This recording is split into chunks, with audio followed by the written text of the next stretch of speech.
Hello, everyone. Something too serious today, really, I would say. I'm privileged to be talking to Yeonmi Park. Born in 1993 in North Korea, author of In Order to Live, 2015, a book which I just finished reading today, and human rights activist and TED speaker, Yeonmi Park grew up in a punishing totalitarian society based on Stalinist and Maoist principles, perhaps the last Stalinist-era totalitarian state on Earth, and devoted to the worship of Kim Jong-il and his family. But at the age of 13, she and her family made a daring escape to China in search of a life free of tyranny and indeed a life at all. In her viral talks, viewed online nearly 350 million times, and in her book, Park urges audiences to recognize, think about, and resist the oppression that exists in North Korea and around the world. Hi there. Dr. Peterson, it's an honor to be on your show. It's very nice to see you. I finished about the last third of this book this morning, and it makes for harrowing reading. There's no doubt about that. So you lived through some of the harshest times, I would say. You and your family likely lived through some of the harshest times in North Korea in the 90s after the Berlin Wall fell and the Russian communists stopped supporting North Korea's economy. Maybe we could start, I think, by just allowing you to tell your story. So you can start wherever you'd like. And Thank you. Exactly as you mentioned, after Soviet Union collapsed, they were stopped helping North Korean regime. And North Korean regime is like run by central government economy. So they decide how much rice you can eat that day per person based on their class. So even though the biggest irony of North Korea is that it was founded the idea of equality, make everybody the same, the communism, and then they called it themselves as a socialist paradise. But they made it into North Koreans into three big categories of classes, and within three categories, they divided 50 subcategories of classes. So it became the most unequal society that you can imagine right now in our human history. I was born in the northern part of North Korea. So during this great famine that was man-made famine by Kim regime, that's where most of North Koreans died, in the northern part where I was born. And the people in Pyongyang, in the capital, they were still well fed. So the modern example that I found was actually the Hunger Games. There is a capital and they divide 13 different districts. They make everybody else outside the capital on verge of surviving. So people do not think about what is the meaning of life, what is freedom. All they have to think about is next meal. Like, can I find food to feed my child? And in Pyongyang, they are really well fed and they have every intention to maintain the system and the regime. So that's where I was born in the 1993. Seeing the dead bodies on the streets was literally everyday thing. I never knew that was like weird word. And that's what got me the first when I came out. People were saying, like, why there's no revolution in North Korea. And first of all, we don't even know the vocabulary revolution in North Korea. It's a country where they don't teach us about the word love. There's no romantic love in North Korea. I never heard my mom telling me that she loved me. The only word that we know, love, is that written form of the word where we describe our feelings towards the dear leader, not about to another human. So there's no word for love, no word for human rights, dignity, freedom. And that's why, people in North Korea, they don't know they are oppressed. They don't know they are slaved. you said the information control was so total that you had absolutely no idea what was happening in the outside world. And you believed at that time that despite what you saw around you, that other countries were much worse. So even here right now in this 21st century, North Koreans do not even know the existence of internet.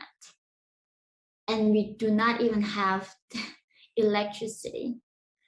So of course in school, I never even seen the map of the world. I never even knew. So in school in North Korea, they don't teach me that I'm an Asian. They teach me that I'm a Kim Il-sung race. And North Korean calendar begins not when the Jesus Christ was born, when Kim Il-sung was born. So they cut out entire information and people literally get executed for watching photo information. And that is a crime to be dead in North Korea. So you do not have a freedom even to travel abroad. It's an entire black hole of information. You don't know outside that cave what's happening. But of course, like the leaders like Kim Jong-un, he went to school in Switzerland. The top elites go out, but the people at the bottom, most of them, never even seen the map of the world, and we don't even know what Africa, other continents, other race, and that was like me. And you described the conditions that you grew up in. So you're, first of all, what stands out quite remarkably is the degree of hunger. Yeah. So tell me a bit about what it was like when you were a kid in the 90s in Korea with regards to eating. So North Koreans are on average 3 to 4 inch shorter than South Koreans because of the malnutrition. And I'm like 5'2", but most of North Korean men are shorter than me. So if we are above 4'10" high, you must go to military. So tons of North Korean adult men are around 4'10", like even below that right now. So this severe malnutrition affects even our brain development. North Korea's average life expectancy is like, if somebody lives up to 60, we think they lived a really long life. Like my grandmother who died from almost like malnutrition before her 60, everybody thought, oh, she lived long enough to do that.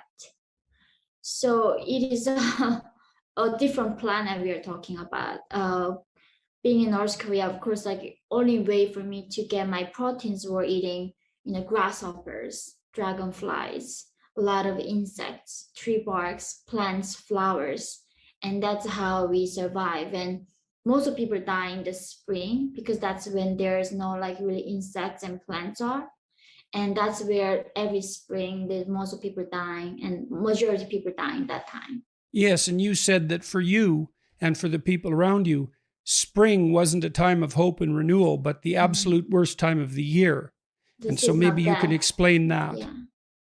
Yeah, so every spring I remember my skin sort of like cut off from the like vitamin lackness that I would get dizzy, and it's like season of death every spring. The people who couldn't wait until the summer so the plants grow, and that's when like we all know that tons of people are gonna die. And I still remember I escaped in the spring in the March of 2007. One day I had a really bad stomach ache and my mom took me to the hospital. But in North Korea, of course, there's no electricity. There's no x-ray machines, none of that. Literally a nurse using 1 meter to inject every patient in the hospital. And people don't die from cancer in North Korea. They die from infection and hunger mostly. And the doctor literally told my mom that she has appendix. I think we gotta operate on her like right now in this afternoon. And they do not use anesthesia. It's a very like people don't use anesthesia in North Korea. So they would cut my belly open that afternoon, and I was fainting. And they said, "Oh, she just malnourished. She got an infection. She doesn't have any appendix." And then they closed me back, and then it literally from our hospital to the bathroom, there were like piles of human bodies piled up, and you see children like chasing the rats, eating just rats eating human eyes first, and then children catch these rats and they eat and they somehow die from I don't know what it is. Then rats eat the children back. So this cycle of us eating rats and they eat us back is going to continue and continue. Yeah, and you said that was happening in the hospital. You also mentioned in that episode that you woke up before the surgery was over because the anesthetic ran out. It was not even like actually a full anesthetic. It was more like a dose of, I think, sleeping pill, like a lot of tons of it. So most of people in North Korea right now, even when they cut their legs open, sewing their bones, they do not give any anesthesia because it's a free healthcare and regime do not provide anything for the people. So yeah, you mentioned as well, and so we can talk about your familial situation, that in the 1990s, the average wage in Korea was the equivalent of $2 a month.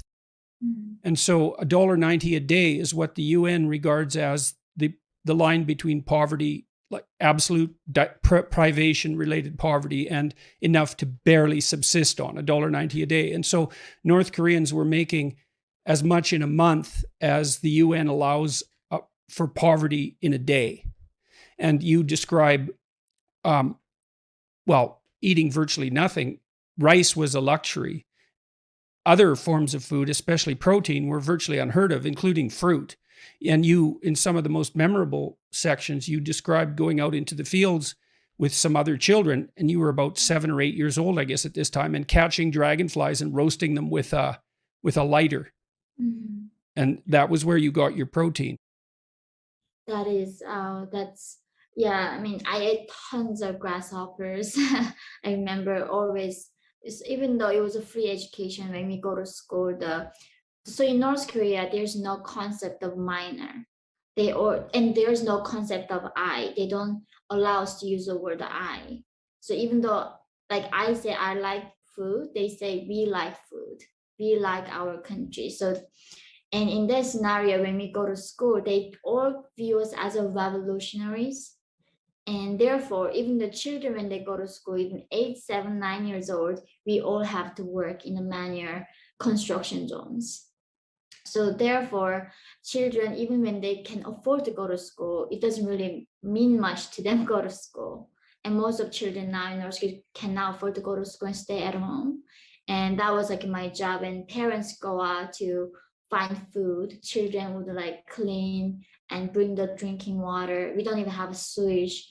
And going to mountains and bring a lot of the firewood because we don't have gas or coal or anything. We have to find anything we can find in the nature to cook food. So it's almost like 16th century of lifestyle that we go to the river and we bathe in the summertime, and in the winter we don't bathe. And only a few times we take bath.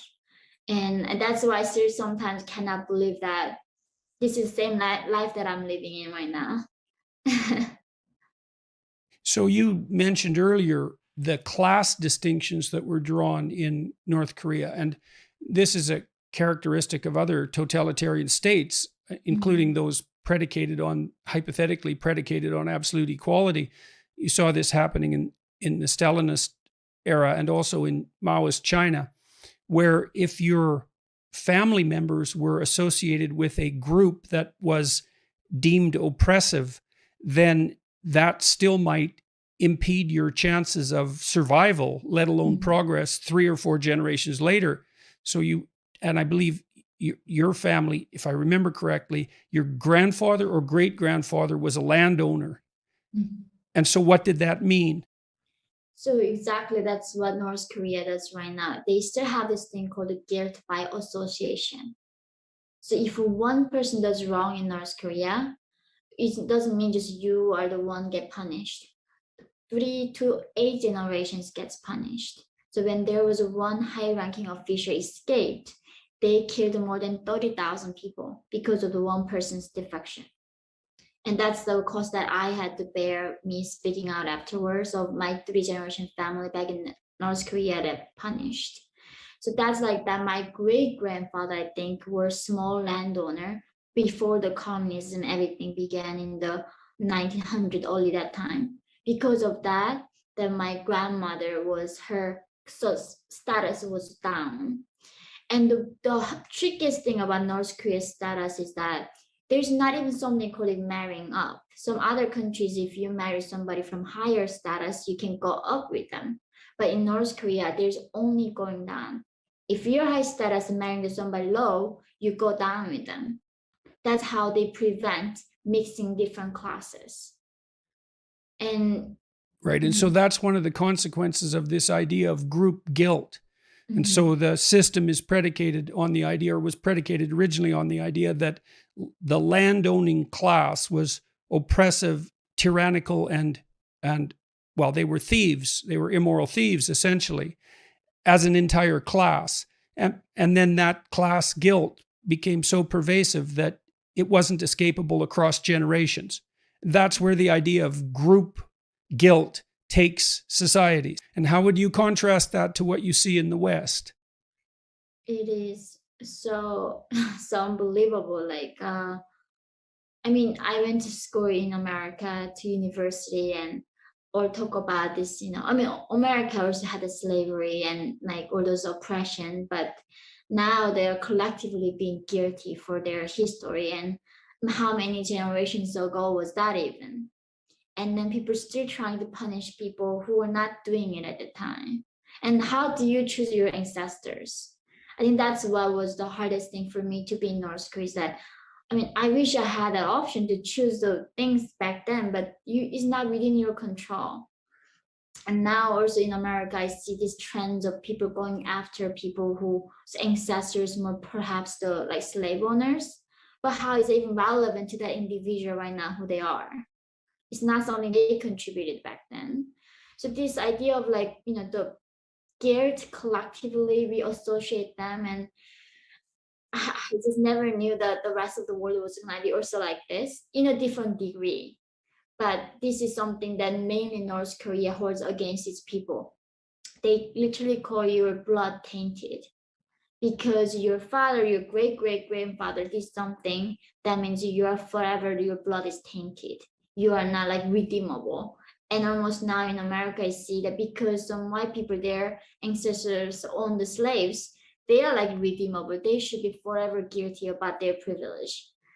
And like the idea of this word guilt is also very, like, it's very hard to even look at this. And it's so heartbreaking. Why would you cause that kind of shame on other human? Why it's not their fault at all? Yeah, well, that's a good question. But why you would want that to happen? Mhm.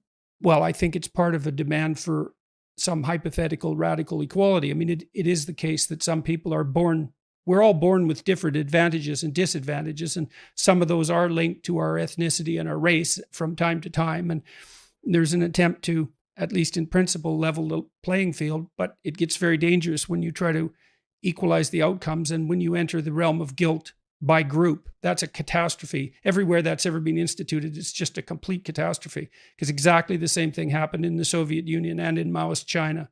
Your family, your father in particular, but also your mother, they, and many, many Koreans in the 1990s, when things fell apart so catastrophically, there was the emergency reemergence of free enterprise in some sense.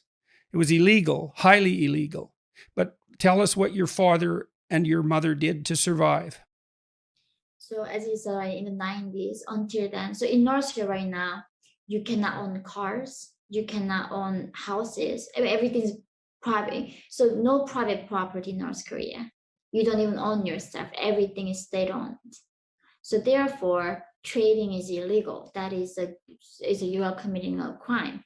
But after the 90s, the Soviet Union collapsed. People had to find their own ways to survive outside the North Korean government. So the regime created this ideology called the Juche ideology, self-reliance ideology.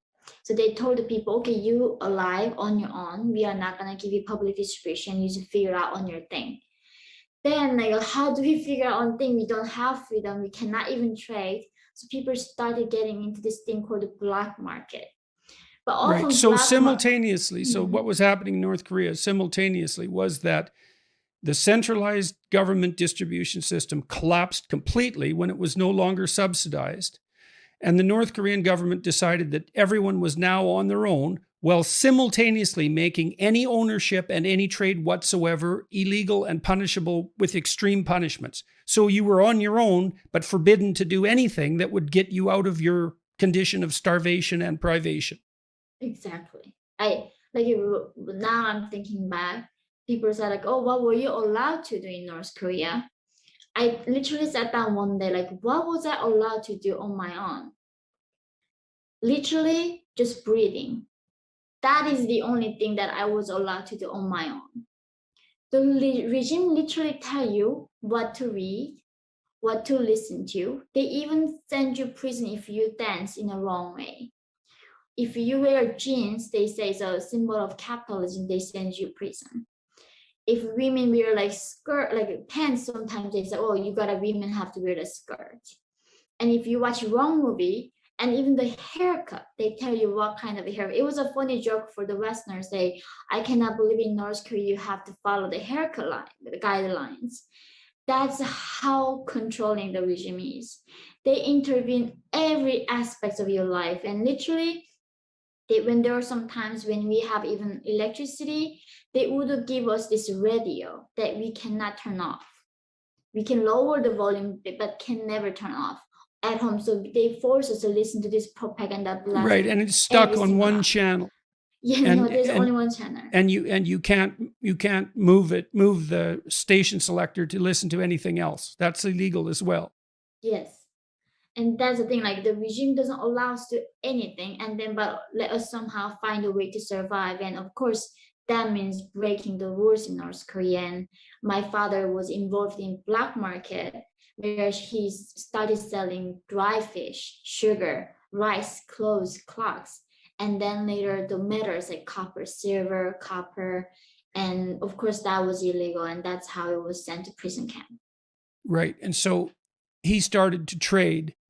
And you mentioned in your book that the trading, as far as you were concerned, that the trading activity that emerged as a consequence of the black market gave North Koreans their first small taste of freedom. So what do you mean by that? Why did that strike you that way? Because trading is a very empowering act, because until then, North Koreans have to rely on everything from the regime. Like literally even the water, everything. But when we started being creative and they say, okay, I can find the corn like a cheaper price in this region and then bring it to the other region and bring maybe fabric from this region to the other region. So we start getting more control over like how we even think, how to look. But it was like North Korea's marketization was extremely controlled and still very limited. But that was almost just giving the people now to think, oh, there is a life when I take my own control of my life. It's better than relying on government who just promise to take care of everything, but who never does. So now the younger generation has tasted marketization and thirsts for more freedom to being in the market system. So your conclusion was that there was a direct connection between the act of engaging in free trade, say, at the personal level, and the idea of freedom itself. Because it forces you to think for yourself when you trade. When you trade, it's not like you're thinking about, oh, how am I gonna like become a better revolutionary for the regime?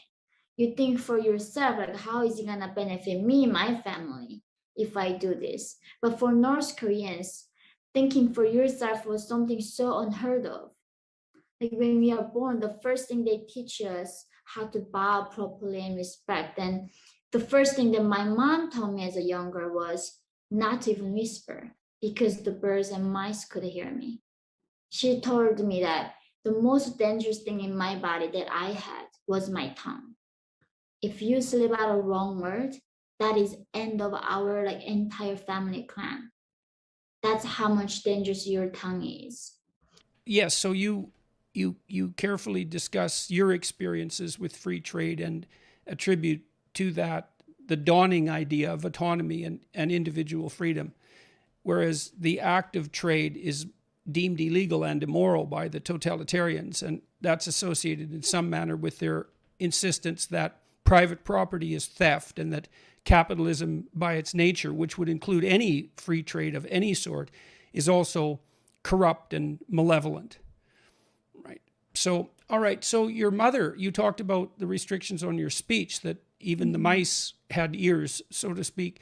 Your mother was almost thrown into prison camp because of comments that an uncle of yours made. I believe he was visiting from China. And so can you tell that story? So when I was really young, we had some relatives from China. He came and told my mom and Kim Il Sung, the first king, died. And that he said that he didn't die from hard working for the people. Because when the Kims died, they told us that, like literally they tell Northern people, Kims are starving like all of us. They cannot even sleep. They work tirelessly for us. That how grateful we are for having a leader who's that selfless. But told my mom actually he didn't die from like those exhaustion from hard working. Rather, he died from some heart attack caused by medical condition. And then my mom was a true believer still. She was telling her best friend that, can you believe how foreign like bad people are saying like these ridiculous rumors about our dear leader? And she was more like telling out of anger that she heard. It wasn't like she was questioning it. But even that was so in North Korea right now, like you and me, and there's one person, three of us sitting here.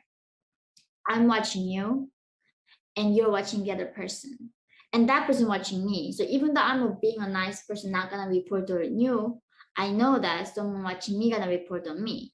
But if that person is not reporting on me, then he's gonna be also reported by the other person. So you're being spied, and you're just spied on someone. That kind of system made us to not trust in another human. It killed our like trust in another person. Like we are always paranoid. So that's a good lesson for my mom to learn. Even she thought all her life that was her best friend. She was a spy. And she told the officials, and my mom almost like risked killing all of us.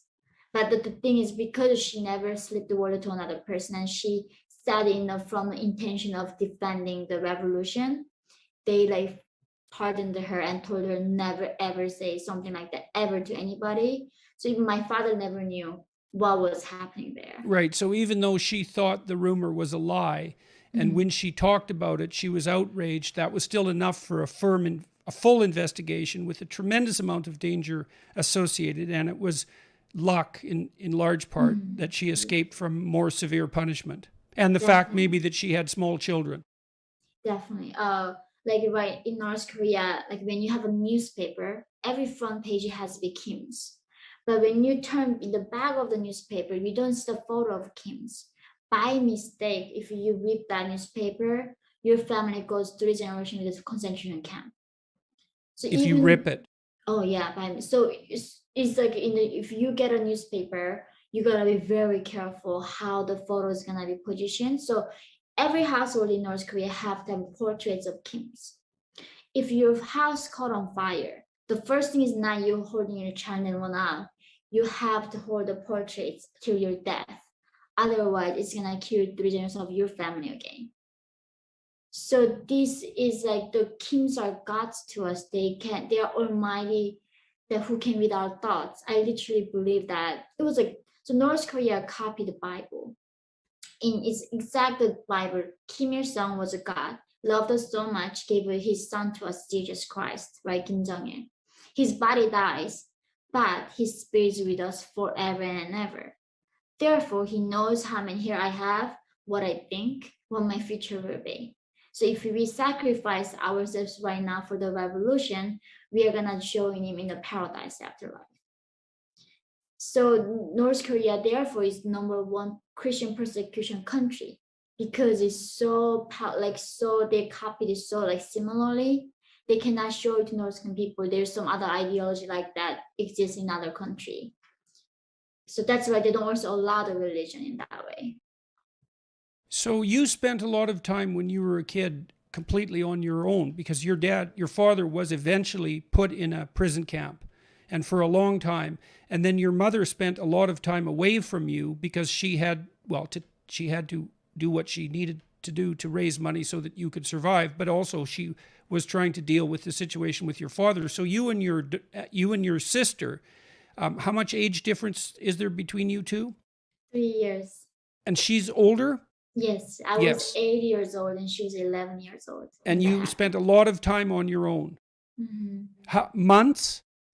Years. 3 to 4 years. So what would tell me about a typical day and a typical week when you were on your own? So you'd get up in the morning. You said the roosters would crow. There's no electricity. The roosters would crow. You were living in a city at that time? That time I was moving around a lot. So initially I was left alone with my sister when I was 8 years old, and 11 my sister. We were living like that for 2 years, and then our relatives separated us. Our uncle took my sister and my aunt took me to the countryside. That's how I lived my also another 2 years like that way. And so my typical day is like, when the rooster like cries in the summertime, usually 5:30 a.m. and the winter time is 7 a.m. They're pretty accurate. So North Korea still cannot afford the clocks. And that's how we follow the, rooster, the timeline. We get up and we go to the mountains and do the daily work. We go, and the regime also assigned the children to raise rabbits at home, and then we skin them and give the skin to the regime so they can make the soldiers coats with it. So everybody gets assignment with the regime. And also the thing is that they don't even have fertilizer. So they make sure that everybody bring their own bathroom stuff to the school. So tons of them. So even when you're a child, you get tons of assignments from the regime. Every single one of them associate to something and get your assignment and get it done Yes. Well, collectively. you said that as a school child, all of you and all of uh, um, your friends, your peers, as well as the adults, were set out all the time to collect dog waste and human waste, and Mhm. that was actually stolen from toilets because it was valuable. It had to be handed over to the state because Mhm. that was the only source of fertilizer. Yeah, so even that, so I remember one of my culture shock was when I was seeing the trash cans for the first time in my life. Because there was no trash can in North Korea. We literally had nothing to throw away. And coming to the West, where people are having these trash problems, it's like, where the heck am I? And in North Korea, even your own poop is so valuable that they fight for poop. It's like the war on poop. And if you don't bring the quota, you're gonna be punished by the regime. So the kids is rather when they in school, they don't study. They send out us to hunting for poops and everywhere and gather them, bring it to school afterwards. Right. Well, that was one of the most striking parts of the book. I've read a fair bit about poverty stricken existence under totalitarian regimes, but that was the first time I'd encountered that particular wrinkle, let's say. So, all right, so you're 8 years old and your sister is 11, and you get up with the roosters and you have work to do. What are you eating at that point? How much are you eating, and where do you get your food? It's really depends. In North Korea, it's not like when you eat, it's so random, like what you get that day. It's that's the thing. I never seen a cookbook. How do you find the half pounds of pork and flour and like scallion? Like we just eat whatever we have at that moment. So if that day we had potatoes who were like frozen outside because we didn't have a place to put them, then they becomes very dark colors. We cook them and then we put lots of water in it, and then some dried cabbage in it, because usually water fills you up. So a lot of food has a lot of soup in it in North Korea to fill you up. And we make sure that we have enough food for the evening. We divide each meal, so depending on how much food we have that day. In the morning, I more like to the public distribution for each one of us, and how much you can eat per like certain meal. And some days we just cannot eat, And then we who was don't eat. distributing it? My sister was the one more like chopping woods because she was bigger. She was doing more manual work, and I was the one more like cooking and doing the domestic work. And where was the food coming from, Oh, apart from what you gathered? apart is sometimes my mom before she goes away like for several months, she leaves us with a few kilograms of corn and like other grains. Then we have to divide it for like 6 days. We don't know when she comes back or Well, she you will told ever it. come back. you told a story at one point about your mother leaving. I believe she was gone for several months, and she left you some money, and you and your sister spent it on sunflower seeds and something else, some cookies on the way back from where your mother left from, and then you had no money for all the time that she was gone. Exactly. So we learned that lesson. The first time she left us, gave us some money, and then we never had those kind of money, big money in our hands. So on the way back, we bought sunflower seed and some cookies in the plastic bag. And then we had nothing left for us, and we were not even so in North Korea we don't even have phones. It's not like you can call up somebody, where are you? Like a lot of times they go out and they never come back. They might die on a disease or station, like, or accident. A lot of people never hear back from. So going on a journey in North Korea is like higher chances of you never seeing them again. And so even though mom would say, I will come back, but we never knew she would. And once that happened, the first time we learned the lesson, mom would like leave us a few kilograms of grains, then we would divide as much as we could, so we would not run out until she comes back. And you said that all you ever thought about, and your sister as well, was food. And that you dreamed about bread, and you fantasized about bread, and you talked about how much bread you could conceivably eat, and that you were possessed all the time with hunger.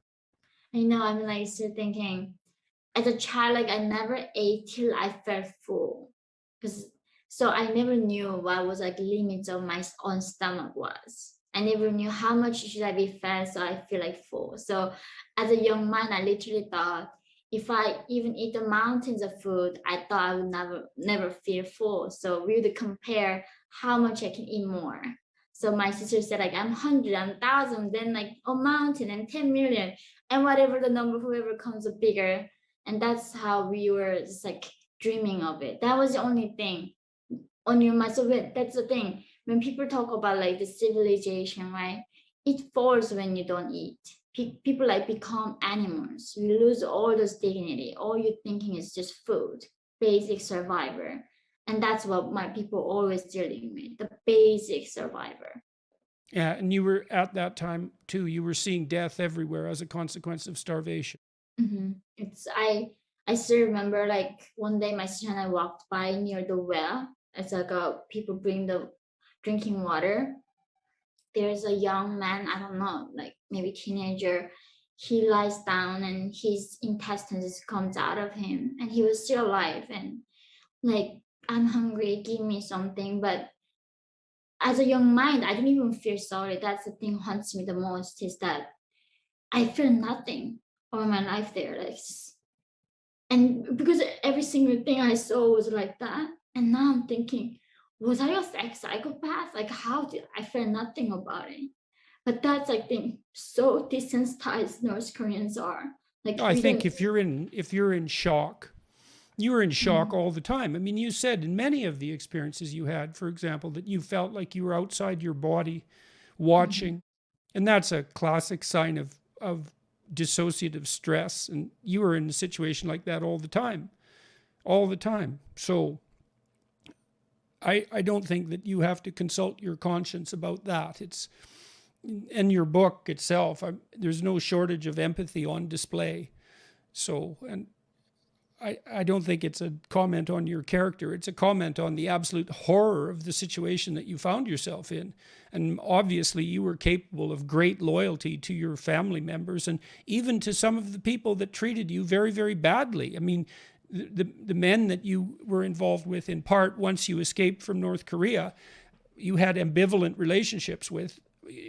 But I mean, in some, you were able to see their humanity despite the terrible situation that you had been placed in by them.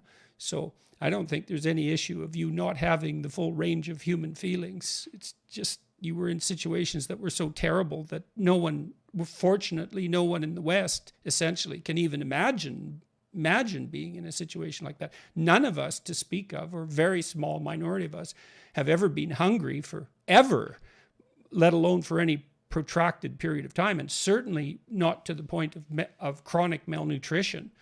That just doesn't happen here. And so, okay, so you lost your father was imprisoned when you were about 7 or 8. Eight.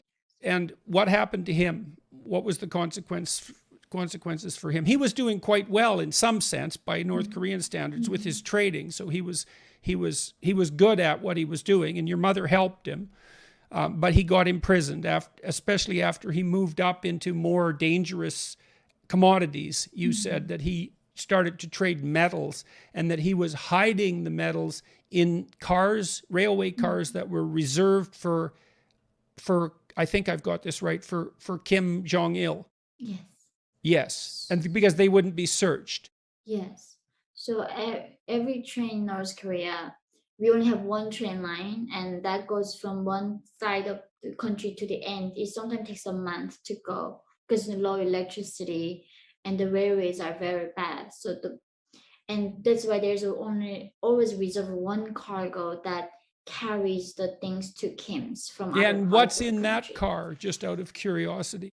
I mean, we hear these rumors. They grow the parts of the country that has the best land for growing apple or growing something like the best of the best from the country that is especially reserved for them, and nobody actually really knows what's even in there. Even when those people who search that cargo cannot go, and the people who guards it, they have to do body search and health checkup for them. So that's how severe it's controlled. So really nobody knows what they're carrying inside. And my father was able to do something with them and then carry the metals in that cargo, hiding. And he was that's bribing guards to allow that to happen. yeah, And then he got caught yeah. and was put in a. So what kind? Talk about the prison situations. Because just normal life in North Korea is unbearable by all accounts, but the prisons take that to a whole new level of hell. So what would have your father experienced in a North Korean prison camp? So there are three types of prisons in North Korea. One is called the Gwaliso. It is concentration camp. Usually you're born there. So because let's say one day my grandfather committed some crime, then they take the generation to there. And it is like a permanent living condition there. You live there forever for the rest of your life. And you're born there. You can be Yeah. born there because of the group guilt of your ancestors, So which never goes away. Right. You can never redeem your group, your whatever your ancestors did. Forever you're there. So they don't even consider these inmates a human enough. They don't even teach them who the leader is. They don't even know what Kim Jong-un is in that concentration camp. They are just You said they're not animals. even allowed to look at the guards. Yes, but that is every level. So where my father went was a prison camp. But those people know what Kim Il Sung is. But the thing is, they too also treat them like animals. They don't let them to ever see the guard's eyes. And of course, the conditions are, it's a Holocaust, what the UN said. In 2014, the UN did a 3 years investigation, and the only resemblance that we found in our history is a Holocaust. This is a Holocaust happening in North Korea ever, again. And do you have any idea how many people are in the concentration camps, the worst of the prisons? Do you know what the estimates are? They say around 200,000. And what about the total prison population? Do you have any numbers for that? Because so many are dying, so when you go to the prison, a lot of them die within 3 months. So those numbers are very hard to get. And it's the most secretive country in the world. Even though the America cannot figure out North Korea. So those, we know that there are positions, we can even satellites seeing those public executions happening, but it's very hard to estimate how many going in and how many dying after 3 months. It's hard to calculate that numbers. And so your father was in prison for how long? He was sentenced to more than 10 years. Initially I thought it was 17 years, but North Korea showed the record. It was I think 11 year sentence, prison camp. He got out something 4 maybe years later for the sick leave, which means he was bribing. That's the thing. Right, Even he played a trick on the ward. Yes, right. So he think for the sick leave, once you get killed, you go back to prison again. and he was a very like a businessman. He lured like guards and get him out, and that's how he got him out during his sentence. And so you saw your father again after a couple of years. How many years were you without him? I think 4 years. I 4 years. think I saw him again when I was 12. Right, and you described that in the book. And so, what did you see when you saw your father? What had happened to him? So when I was reading this book by George Orwell in 1984, it talks about the man like Winston who had a lot of wits, and after that all the torture, he became empty, right? Like, and a lot of people like read that book as a fiction to them, but for me, that was like my father. When I saw my father again, of course, he had no hair. He just got out of prison camp. I mean, all he got was just bones, like literally skin on the bones. And the thing is, I didn't even feel anything. That's like what I'm still like guilty is like, I felt nothing. He was just so empty. His eyes were just hollow and empty. And then he was starting singing songs like, I didn't do enough for my country. Like he was so guilty that he was not a good revolutionary or whole. And he wasn't him. And in some ways, that was worse than killing him. They killed his soul permanently, that he never came back. Until he died, he felt guilty that the crime that he committed for the regime. Till his deathbed, he told me never betray like the dear leader. And I don't know what he did to him, but he came out as a completely different person. So it was not long after that that you and your family decided to leave North Korea to escape. You were 13. Yeah. Your dad died. Mm. He died of cancer. Yeah. And it wasn't long after he got out of the prison that was the case. Mm-hmm. And then you guys decided to make your way to China. No, I escaped actually. So my sister at 16, she escaped first with her friend. And I told you, as I got my stomach ache, she left me a note to say, go find this lady, she will help you to escape.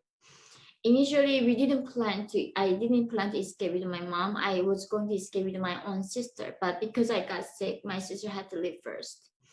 I found the note and found the lady with my mom and told her that she told me if I go to China, she said I was going to find my sister. Right. And then, I mean, but when you're so desperate, like you don't even know what China is. Like we don't have internet to search and what's going on in China. Just hoping, because China is the only place that had the lights at night. And if you look at North Korea from a satellite image, it's quite interesting because the entire country is black at night and it's surrounded by the bright lights of South Korea and all of Southeast Asia. But you have this immense territory, the whole north of Korea, that's completely dark. And you talked about standing with your boyfriend at that time, looking at the lights in the distance of China, but you didn't know anything about it at all and had no idea what was going to happen to you if you escaped into China. No, I did not even know what was China. I just saw the lights, and maybe if I go where the lights were, I thought maybe I would find a bottle of rice. That's how innocently we thought about it. And right, and some of that motivation was direct hunger, right? You were hoping to find somewhere where you could at least get enough to eat. Yeah, it was. That's the thing. It's a thing when people say you're so brave that you risked your life for freedom. Like, no, I wasn't. I didn't even know what freedom was then. Like, how do I know what freedom is? And I just was literally escaping to find some food to survive from hunger. And that's how we crossed that frozen river that night with my mother and myself when I was 13 years old to China, leaving my father behind back in North Korea. So tell us what happened. Tell us about what happens to North Koreans as they move with the traffickers into Korea, because that's a whole story in and of itself. And it was something you had no idea about. I know this is a thing, like people, the world is obsessed talking about slavery, but this is a slavery that's happening just right now at this very moment that we are talking about this. So there are like 300,000 North Korean defectors are in China, and they are all enslaved by Chinese people. I was one of them. In 2007, we found this lady. Miraculously, she wanted to help me to go to China. I didn't even know why. She bribed the guards. So in North Korea, it's the most heavily guarded border with the people with the machine guns. And Kim Jong-un literally buries landmines on the border, so people would not escape. So entire country is a concentration camp. Entire border is sealed. We were luckily bribe the guards. We crossed the frozen river to China. And of course, the first thing I see was my mom being raped in front of me. And you said that your mother offered herself as an alternative to you. Yeah. And you were 13 at the time. And that was your first introduction to sex of any sort, because there was no sexual education or contact for young people. There was no sexual education and no romance, no dating, anything like that. So that was your first introduction. I don't imagine you even understood what was happening. No, that's the thing. Like, I go there and I was like something 60 pounds. I was very malnourished, maybe 50 something pounds, so small. And this man was like, I want to have sex with her. And my mom's like, what do you mean? Like, she's only child. And then he's like, I want to have sex with her. So it's like, just take me instead. And he was raping her in front of me. But I'm like, I just never seen a sex video ever, never even knew what rape was. That word was not even in my head. I just seeing something so horrible that I didn't want to see. And after that, they took us to this house where they would like literally make us stand up, make us turn around, take our teeth and everything, and making price on our body. Yeah, now let me fill in a bit of background there. So the way you lay that out in your autobiography is that there's a heavy demand for North Korean women in China, especially rural China. And the fundamental reason for that, apart from desire for labor, is that China instituted a one-child policy back in the 60s, and many female fetuses were more aborted than male. So there's a disproportionate number of young Chinese men who have no partner and no probability of acquiring one, because there's an absolute shortage of women. And so you and your mother were valuable commodities because of the shortage of women. Exactly. Yes, so I've got that right. And there was a price on, you both had a high value. Yeah. And so, and that's when you entered what was essentially the world of slavery. It's as you said, right now in China, literally 30 million young men has no hope of finding women in their life. 30 million men in China right now. So because of the regime, Chinese regime do not want these men to revolt, even because of dissatisfaction with their lifestyle. In a way, Chinese regime does not cracking down on this human right trafficking either. We are almost like the price they are using to pay for this men not to revolt. And then, so when we go, I was 13 years old, I was a virgin. So my price would be less than $300 in 2007. And my mom's price was less than $100. That's how little a human being worth right now in this 21st century. And then each trafficker buys us, price goes up. So the second trafficker comes and buys us and then pay more price. Then they sell us to the Chinese farmers or the men, or to sell us to brothels or prostitution and like a lot of other like underground world, and sell us like products, like commodity. And then I remember that's the thing. Like at 13, they were asking, so in China, in order to be here, you gotta be sold. And I didn't even know what human trafficking was. Like, what do you mean you're selling a human? I'm not a puppy. Like, how do you sell me? And they were like, no, you gotta be sold here.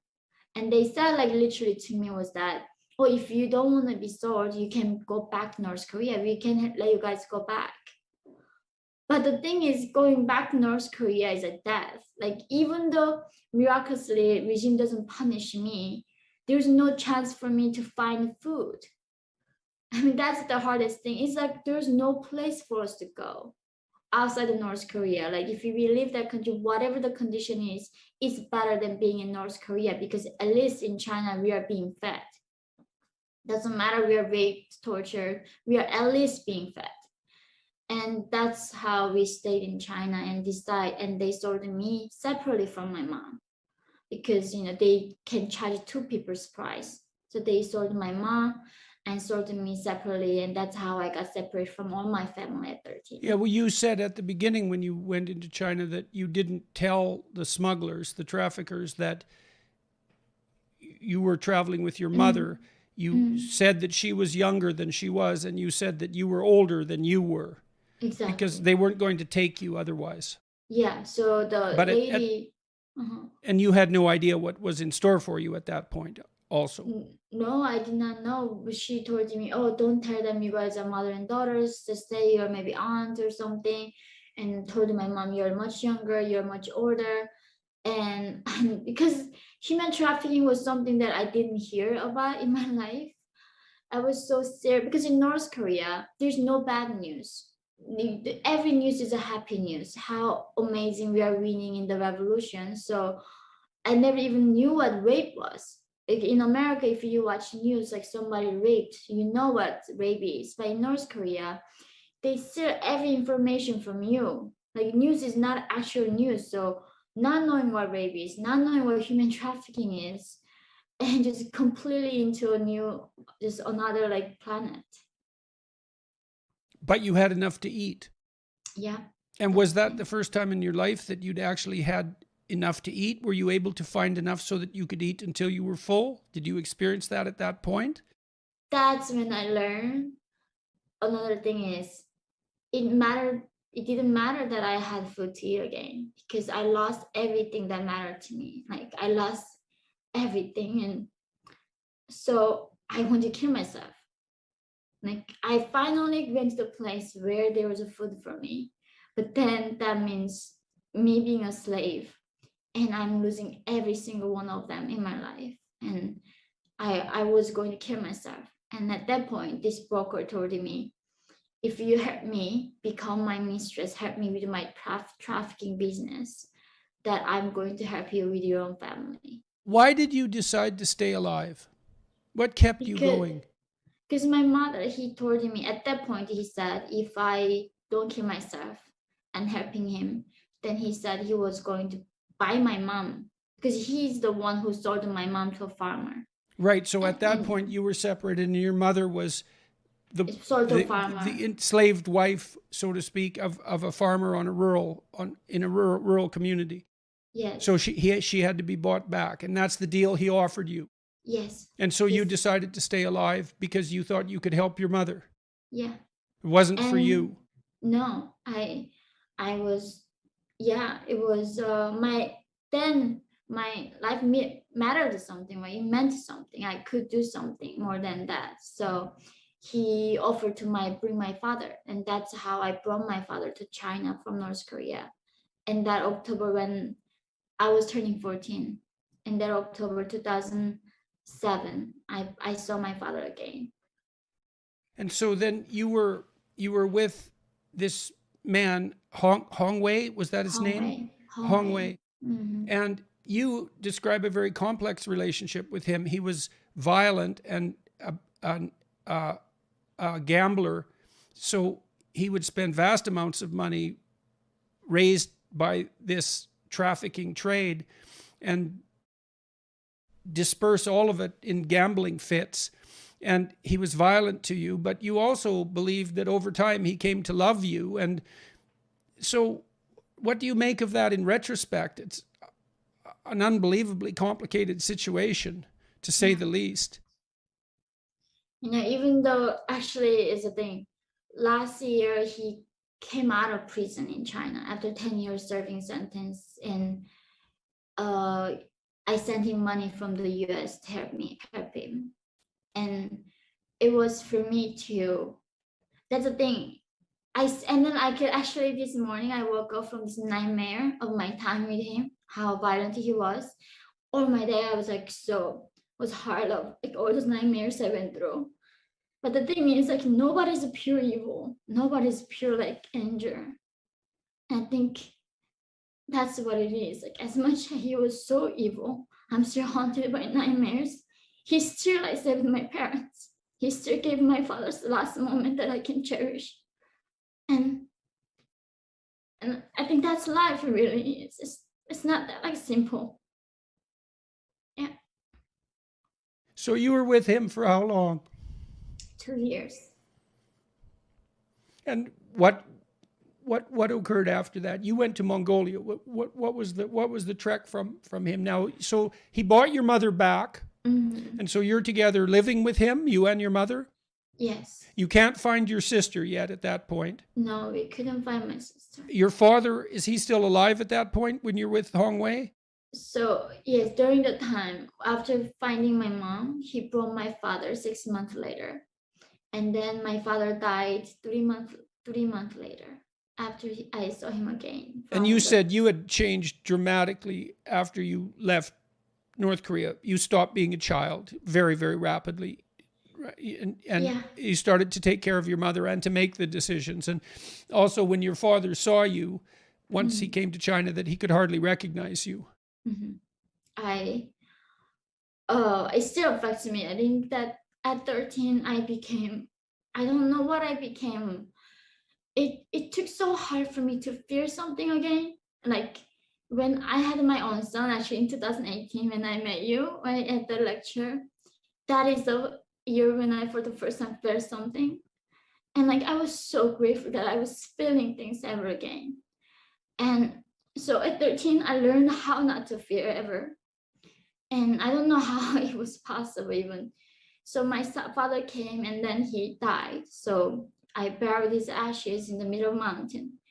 And after that, Hong was like, he blew all his money from gambling. He couldn't even have. You said when your father did come, though, you did revert to being a child from time to time, that you would sit on his lap and that you would turn back into a younger child and then go back into whoever you had become when you went to China. Yeah. I think there were many versions of me back then to survive. Whatever the version that was fitting me to survive, I think I became that person. It was so complex. I don't even know like am I, which person am I? Like I became so many persons. I still think I just don't even know how that was possible. Because my father before he died, like he was keep telling me about his childhood, and I think he just really missed me being a child, and I think something may brought that out of me. So my father is very hard thing for me to still deal with, but so he died, and then Hongwei couldn't afford to have us. He couldn't even able to buy us even food in China. That's really bad. He couldn't even able to feed us. So he was saying, okay, I'm not gonna let you go. Then how do we go? Where do we go? Even though your mother at that point, she was insisting that you sell her again, if I remember correctly. Yeah, I did sell my mom because I couldn't feed her. She was saying only way for me to feed in China was being sold again. So I sold my own mom and then gave the money to Hongwei, and then he put us in a one night gambling. So a few months later, I brought my mom, make her to run away from the farmer that I sold her. And then we luckily found a North Korean lady who operates in a chat room. I don't know you know this. They bring these girls. So it was better than brothel. That's the thing. I had the option of going to prostitution or going to a chat room at 14, and I thought it's much better than being touched by men physically than going to a chat room.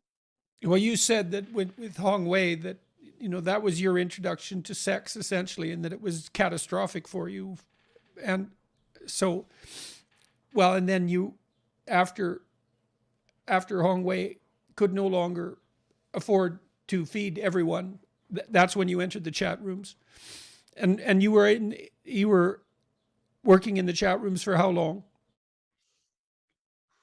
Maybe over half a year, maybe less than a year. I think so, like 8 months or 9 month time. So and the people that organized the chat rooms took the vast proportion of the money? Oh, yes, all the money. I think you got $1 out of 7, was something like that. Something like, but even that dollar we had to buy food and clothes and other things. So, but the thing is, still was better deal than going into prostitution. And in that chat room, we met another North Korean fellow defector, and then she told me there was way out of all this, which means going to South Korea. And then they say, I told them, what do you mean South Korea? I thought South Korea was colonized by America. It's like the horrible, horrible capitalistic corrupt country. And she was like, no, South Korea is free.